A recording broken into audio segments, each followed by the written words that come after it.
Alright everybody, hello again. This is CD Mangaka doing the Master Ninja mode walkthrough commentary on Ninja Gaiden 2 Black. So we are up to chapter 14. This is a really fun one.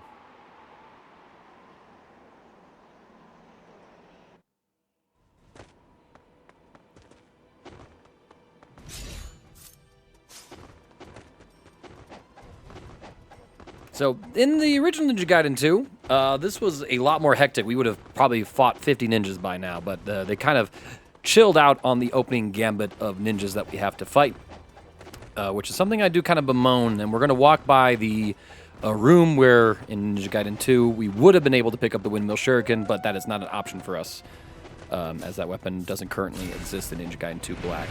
Team Ninja, please, give it back. So this is our first encounter of the mission. It's going to be some dogs. Kill them with whatever you like. Again, I will always stand by the level 2 ultimate technique with the staff, the 360 version that is. And we also have the true dragon sword upgraded as well. So our dragon sword is now at level 4. And by this point of your run, if you've been able to successfully farm up essence, pretty much anything that you need upgraded should be upgraded. I'm going to go ahead and take on the next fight. I think I have to even before I use that save statue, as we are backtracking through Chapter 2 a little bit before we get into some new territory.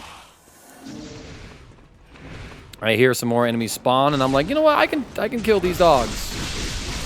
I'm setting myself up to go through this early blitz. I would recommend that you ignore the save statue at first, because these fights, while they can kill you, you're not really threatening too much of a progress loss. So I would recommend trying to clear them, and before the next big skirmish, just use the save statue if you need to top yourself off.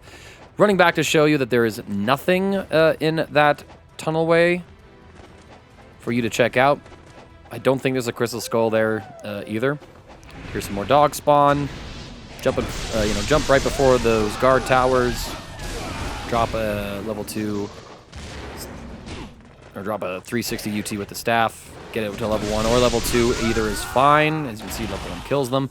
It's one of the reasons why I recommend just going for the staff, because if you don't get a full charge, some other weapons would not kill them. I'm double checking that there is anything up here, and there is not. And so by this point, I'm like, okay, you know what? Let's go. Let's go ahead.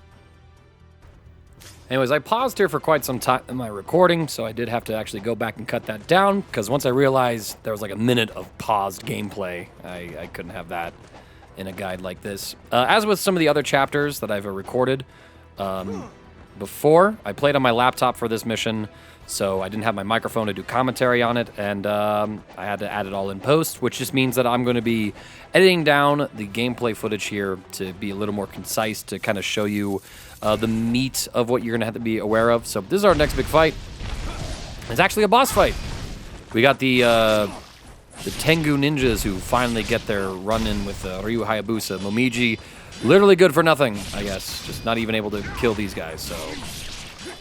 at this point, I would like to highlight one of the strengths of the level 4 Dragon Sword, and that is its light, heavy, heavy combo. It's a level 4 exclusive combo, and the final hit of it does a grip of damage. I do get grabbed and scooped by one of the Tengus, but it's fine. He will flee away once he gets down to about half HP. But look at the damage that that final attack does to these guys. They're pretty simple to deal with. Like, as you can see, I really am pretty nonchalantly just spamming light, heavy, heavy. You know, you can block pretty much all their attacks. And even there, right, I was able to beat him to the quick draw. Gonna wait for the essence to be absorbed into my lasting damage. And over here was the Windmill Shuriken. Give it back! Give it back, Team Ninja!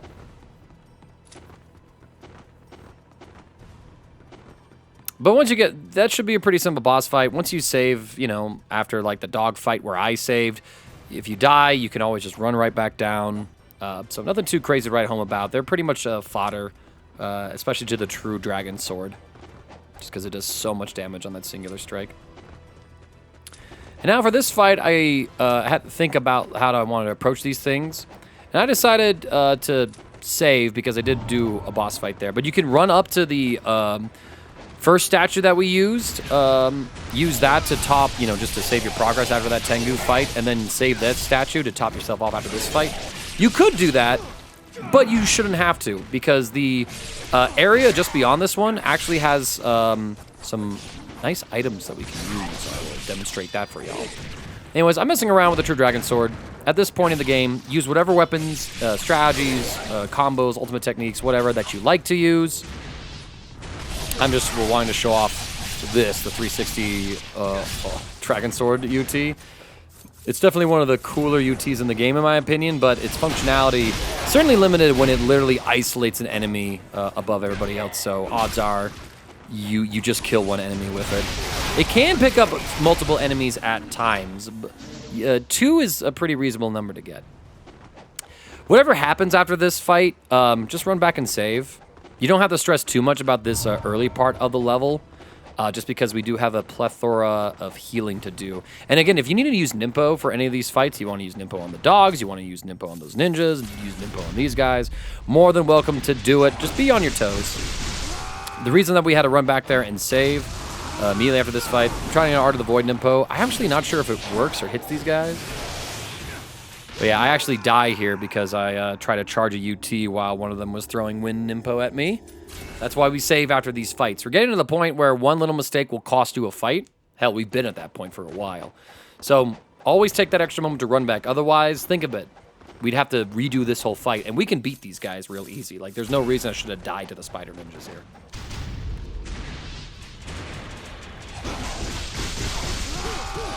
Spin to win. Just doing the same old method that we've done before. I'm pretty low on HP, and I'm feeling frisky. I'm like, I don't even need to heal against these guys. You know what? Like, healing's for cowards. You know, they got a very simple AI. They are pretty easy to just cheese out with the Lunar Staff. And again, the level 1 being as potent as it is with the 360 is just a massive difference. Actually get level 2 here and last long enough for him to get back up. And the reason why you can use as much Nimpo as you want, and you don't have to worry about manipulating the heals statue too much. Once you have a bow and arrow, you can just fire into these targets. And, I mean, look how much HP it gave us. Like, it's ridiculous. You can keep shooting them until they're empty, pretty much. It will give you several rounds of Nimpo. It will give you several rounds of Yellow Essence. It mattered a lot more in, I think, the vanilla version of the game, Ninja Gaiden 2, when, I mean, we had killed armies by this point. Like, you know, maybe 1,000 ninjas or something. Like, these levels were ridiculous. Now, it definitely kind of feels like it's lacking a bit, but, you know, it just is what it is. We'll see. If Team Ninja doesn't give us like a horde mode or, you know, a classic mode or anything like that, rest assured, it won't be hard for the modding community to come up with a mod that literally just triples the enemy count or, you know, does whatever it wants to it or anything like that. It will be easier for a modding team to just revamp enemy waves like that rather than, you know, having to add in, you know, dismemberment effects and all that other kind of stuff that you would probably see happen on like the remake, the remaster on PC. So yeah, progressing through here, there's an item shop. Go ham. By this point, with your weapons fully upgraded, the only thing for you to spend your essence on is items. There is another Nimpo chest over here as well. I don't think it's a, yeah, it wouldn't have been a mushroom chest because we were full Nimpo. So, again, there's a lot of things where it's just like, man, you would have been very useful in a different version of this game. But yeah, I would just, you know, tons of downtime here. My brain thought there was something here. I think there was a fight here, and then once you completed the fight, you were able to get a chest from there in like the in Ninja Gaiden 2. That's what I mean by OG version. So you get quite a bit of downtime in these levels, which is a little bit nice, I will admit. Just get a breather. Here, I'm like, okay, I'm not too worried about this next skirmish of fights, so let's go ahead and just try and back up and get some kills going. But, yeah, I'm not off to a great start. Level 1 dual sword UT, really not a good look. Missed the OT. Get it the second time around, though.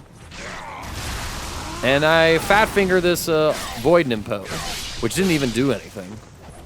So, a couple of sloppy mistakes on my part, but it is life. And after that, I was like, all right, let's just save. Let's make sure I don't lose any progress. Now, the one hard thing about this chapter is that from here on, you will have a lot of fights And there is a lot to cover between the save statues. I would recommend pretty much, if you have a fight that goes pretty well, run back to that save statue and save, because if you do die, I can't even recommend that. I think there was one fight here that I cleared. I think there's one more fight in this area that I cleared. And then I went back and saved, like I cut ahead a bit. But like, yeah, you can die and your progress is reset by like 8 minutes. So I start with the Falcon Talons here, just reminding y'all that if you have this weapon to level 3, which by this point you probably should, you will have access to the Flying Swallow Azuna drop. The enemies won't immediately die from it because these demonic ninjas are a little tankier than some others, but you know, use whatever strategy that you want to use at this point. I decided, okay, Falcon Talons, have my fun with them. Let's pull out the Tonfas now, right? Because they do pretty decent damage. I accidentally absorbed that essence. And in this shack right here is another crystal skull. In fact, it was the last crystal skull I needed to complete my own collection. So once I picked that up, I actually have the full discounts now. I have like 50% off the all items. So now my grains are like 2,500. My herbs, excuse me, are 2,500. My mushrooms are like 4K. And my grains are like 3K, something like that. Go for the Tonfas here. I actually had a fun little glitch in another attempt with the Eclipse Scythe where the camera angle, like Ryu was just stood so steeply on the ledge, he clipped out of bounds. That was a funny little bit of footage.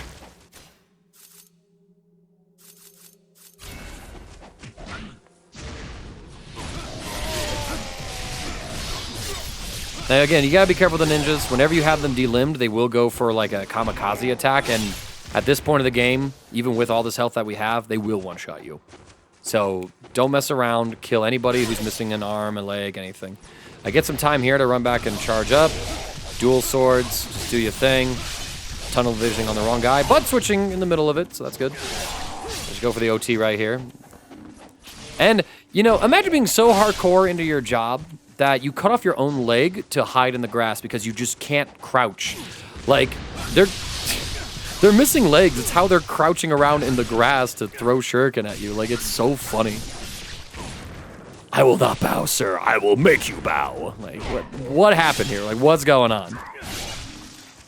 Like, who did this to you? Absolutely insane. Trying to get some hits. Topping off on a grain. Again, at this point of the game, there's a lot of time between some save points in some fights. You're going to be pushed to your limit quite a bit. Don't be stingy. We've been saving up our essence and building up our essence economy for this part of the game. Now that we're here, go crazy with the healing. Go crazy with Ninpo. Go crazy with a whole bunch of stuff. We're at some classic levels. It's from the original Ninja Gaiden game.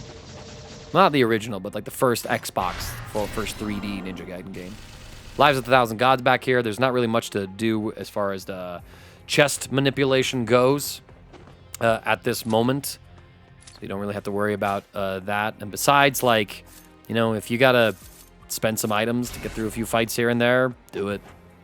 Just do it.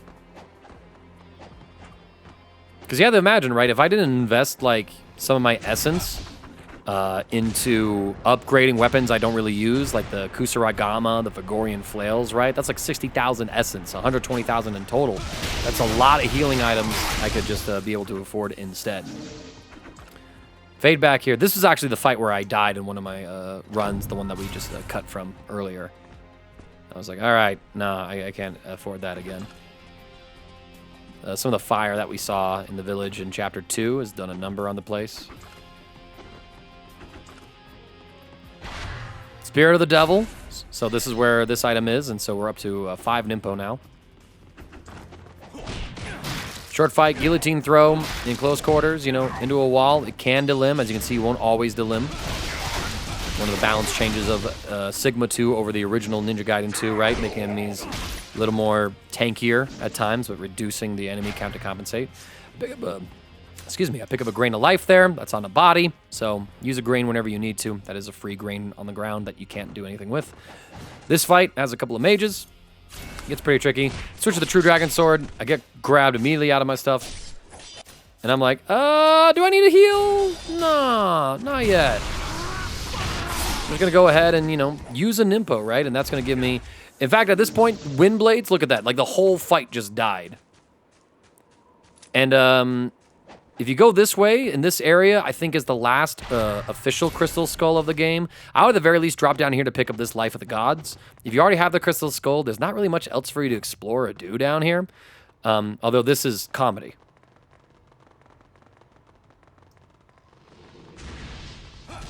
I heard them, realized they were behind me, and was like, oh, okay.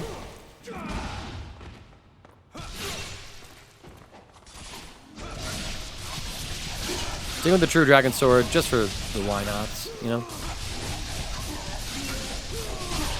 Again, pretty good ultimate technique. Take the kill. I don't need to be kamikaze here. There's going to be some archers that spawn in this area. I don't think there's any chests, though. So literally the only reason to explore this area is to pick up a Crystal Skull down here. And then once you do that, you know, there's not much of a reason to come back down here again. I think the Crystal Skull is back in this area. Yeah, it's like right here in this corner, if I remember correctly. And then that would be your 30th Crystal Skull, in case you missed it. Anyways, yeah, I'm a little awkwardly caught by these archers. You know, like Kevin's for automatic lock on, I don't even have to think. I just pull out the bow and arrow, let it do the rest. Bit of sarcasm, bit of sincerity to that statement, you know?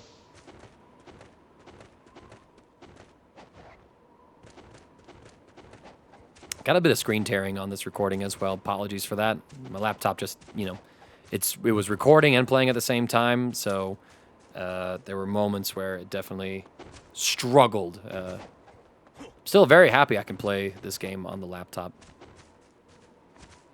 And yeah, I mean, from here, just climb back up. So if you already have, like, the Crystal Skull here, you don't have to worry about coming over here. You just don't. I would just drop down, pick up that Life of the Gods, and then peace out. But I'm just, you know, showing and being thorough for my own bit of gameplay here for all of you. Climb the branch, bro. There you go. Took you long enough. More than a branch. It's like an entire tree root. Or tree trunk. Yeah, and then just, you know, head back on up. And we'll continue on with the level. Once you, yeah, so from that, think of that save statue we were at. And swimming underwater, taking on the fights in the bushes, and then going through this this level, that was a lot of fights. It is a gauntlet. So again, I would recommend don't mess around. Just take the save statue. Just take it. We got another one coming up fairly soon as it is. We do have a short encounter right here. I've had my fun with that, so I'm like, oh, what weapon do I want to use? Start off with the swords. So we'll disengage just enough to get a level 2 ultimate technique off. Let the camera, you know, wig out, do its thing, kill 2 guys. We got 1 guy to limb, so I'll close the gap, use an obliteration technique to increase his essence value and to guarantee a kill. All right, then we're going to run into the next area. Rinse and repeat. It's a lot of fights, a lot of bad ninja guys for us to fight through. This one actually is a fight that I don't think you necessarily have to finish.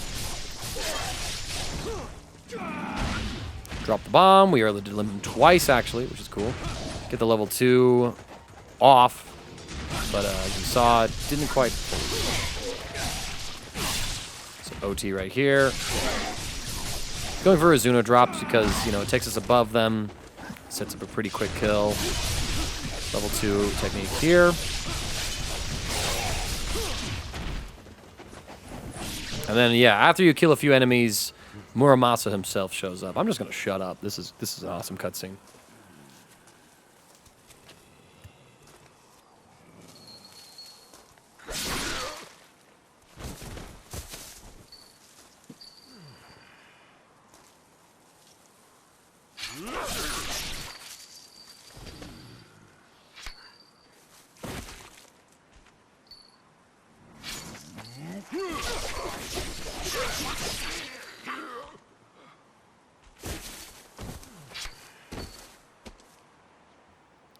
Oh, beautiful.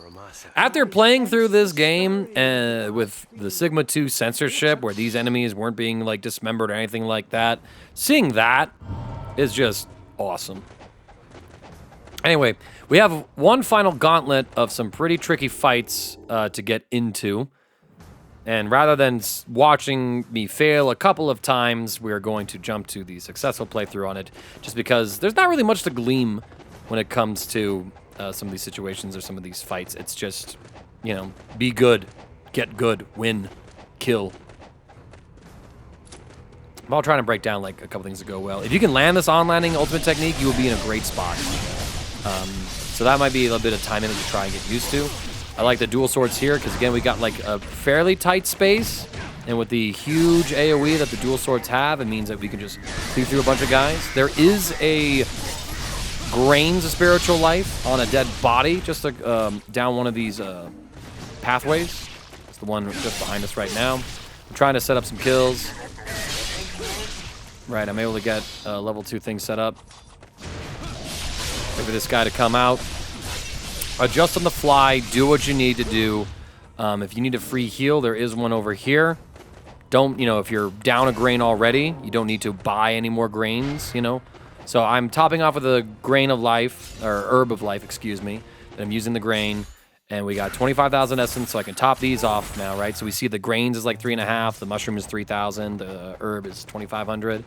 So my items are finally as cheap as they needed to be, but we still get a decent amount of everything else really pulling up, so. And yeah, now for our next big horde fight. Tonfas, I think, are fine here. 360 staff is probably a very consistent way of cheesing through this fight. In fact, I think this playthrough, the reason why I got through it might have been because I went to use the staff at one point. Dual swords are fantastic. You know, do whatever you need to do. You know how to, you know, isolate targets. I do a 360 here. You actually see me catch like 2 or 3 of them in it. 2 died. And again, I'm trying to absorb as much of the ultimate essence as possible. I have Art of the Windblades equipped as well in case I need a quick Nimpo for a get out of jail free card. Oh, I did die on this one. See, this is how fast that you can die. Right? Oh, right, this is what I wanted to show off. I said, nah, you know what? We're fine. End game. I don't want to do this anymore. I wouldn't probably recommend a Talisman or Rebirth in this fight, but if you need to, you could. You know, if there's a fight or a section of the game from this point on that is giving you trouble, don't be afraid to invest some things into it. I know that, you know, you want to set up like a really clean fight like we've been doing for pretty much the entire rest of the playthrough. But sometimes, you know, all it takes is one slip up and you were in a great spot and then you were instantly dead. So, you know, sometimes like, you know what? No, I'm not holding this BS. I can afford it. Let's just drop some money on it, because at this point of the game, what else do we have to save for? Nothing. Can't take the essence with you when you die. The one thing I would say is, if you're playing chapter challenge mode, you won't have the same freedom, because you're not going to have essence carry over between missions, and your karma score for like the leaderboards, if you care about that, that is also going to be impacted by how much essence you have saved at the end of the mission. So if you don't have any essence, well, then you're going to be losing out on points, so you can't really just go whole hog and spend every last dime that you own. So there is a bit of a balance that you have to have some of these situations. I pick up the notebook and then I hear this other mage. I'm like, good God, man, how many of you are there? I don't know why I switched to the scythe here. Like, me in this moment doing the post commentary, I would have just gone Falcon Talons for Flying Swallow Azuma drop, but I don't know, I guess I wanted the scythe. I'm like, finally no more enemies, a little bit of health healed. There's a notebook there, double checking. I think the notebook is the only item in here. There might be another body has an item on it. It won't be in this area. It's going to be in like the next, over this next hill that we're going to check out. So do whatever it is you need to do to get through these fights. Like, we've saved up our essence for this. It's okay to spend that cash, especially in the normal story mode, right? Like, if you're just playing through the game like I am right now, no chapter challenge, no nothing like that, you're not worried about karma score, you just want to beat the game, do what you got to do. I dropped a talisman right there because I'm like, you know what? After this fight, I won't need it. This fight's been, you know, my stopping point for a hot minute. I'm tired of doing it. Let's just get through it. If I remember right, in this area, there are some chests or some bodies that have items on them. So we do have access to a couple of free Item usage. I think there might be 2 Devil's Way mushrooms in this area, actually. So it's like 2 free Nimpo uses. Yeah, there's 1 Devil's Way mushroom. So I double check, make sure I'm on Art of the Windblades, although if I just looked at my health in the upper left corner, I would see that I'm holding like the Windblades Nimpo. That's what that icon is, that little ball that the dragon is holding. Go with the staff, deliberate on which weapon I want to use next, get a level 2, dual swords, ultimate technique off. Tons of iframes, happen to kill a guy with a beheading attack at the end of it. And now I'm not even trying to farm up essence here, I am just chaining ultimate techniques together, right? Like, we are just going on a loop. And I was worried about getting clipped by something, so I went ahead and popped a Grains of Spiritual Life here. One thing I forgot to mention, too, is that Muramasa has given us, like, his Rice Ball item, which will heal us to full. We're going to save that until, like, the final chapter of the game. Like, unless it's, like, do or die, and you really just want to do and not die. I would recommend just saving it for, like, one of the endgame rushes, because that gets pretty crazy. I don't quite get an Azuna drop here, but we're vibing, we're doing things. Ooh. And yeah, now I'm just dealing with like the remnants of a couple final enemy spawns. High key, Kusaragama, just do a throw on him. But I switch to the Falcon Talons. And now I get enough space to charge this level 2 ultimate technique on him. There was 1 more ninja after this guy as well, if I remember right. Told you.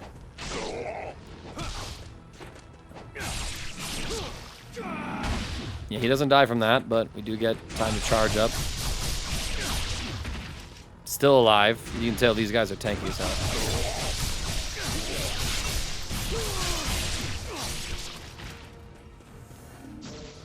Right, so... And then immediately we get that, the Tengu that ran away, right? I'm gonna go ahead and open up this chest. It's some blue life. It might be a Grains of Life. And yeah, not only is it, Mr. Tengu here, he's got a bunch of ninjas with him too. So the camera will focus on him. Hopefully I think there was a input like just R3, like press the right stick in to focus the camera off the boss and back onto Ryu, like you're doing like a fight, a boss fight. We're gonna take advantage of the fact that he did give us some fodder to give us some ultimate techniques, and once we have used up our fodder, back to the True Dragon Sword, light, light, heavy, heavy. And then I'm like, oh wait, there was 1 more guy. That's spooky. I'll go ahead and pop a grain here, because again, I don't want to die. I don't want to redo any of these fights. I already invested a Talisman Rebirth in this run anyway, so screw it. Big, chunky 4th hit right there. Sometimes it's not a bad idea to actually whiff those first attacks so that the Tengu aren't blocking and they get hit raw by that last attack. I go ahead and use a Devil's Way Mushroom because I know there was 1 in here. So you got some blue life. You got a blue life in the chest. It might have been an Herbs of Spiritual Life even. Devil's Way Mushroom here. I double checked the area. There's no more chests, no other items. So once you get past that boss fight, just head up Mount Fuji to have our final boss fight of this mission, which should be pretty recognizable, I would say. And there we go. Don't forget the Life of the Gods. Make sure you find that Life of the Gods as well.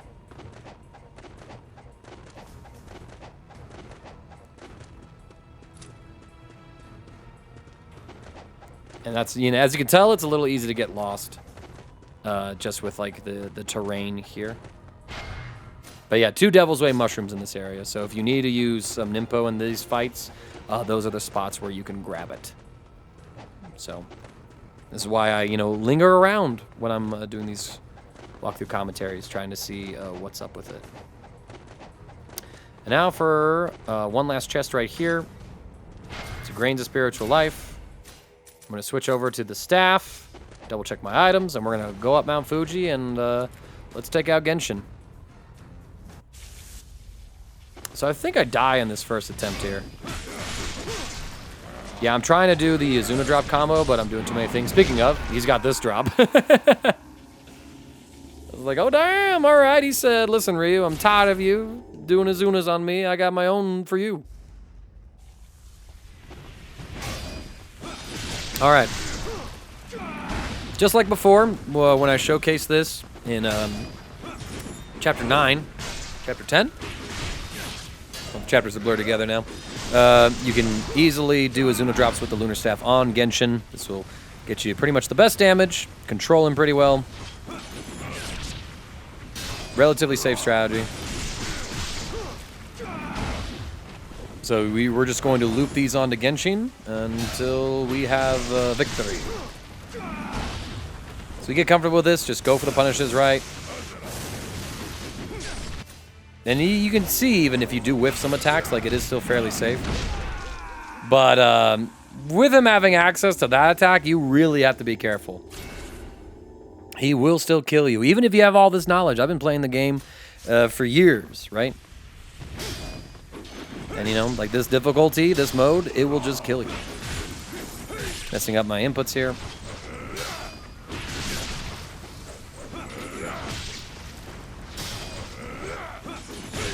Sometimes he'll dodge just like that, right? Yeah, this was a very scuffed fight, actually. And he caught me right there. Yeah, I kind of was like, you know what? This attempt is so bad, I'm not even going to try hard anymore because I don't want to burn too many items on Genshin. And this should be my successful attempt on him, actually. I messed up my inputs there. Too far away to actually get the rest of the Azuna drop. So that is one thing you have to be careful of with the staff, right? Make sure you're close enough for the whole combo to be connected. I didn't get my light input out there first. He didn't go for the follow-up, so I got pretty lucky. You wait out his combos. Get the drop. Wait for him to go for his next combo. He did disengage, but pretty safe spot. Tons of damage. Keep eviscerating him. I'm not sure if there's other weapons you can also Azuna drop him with. I know that the Lunar Staff works because it strikes so quickly.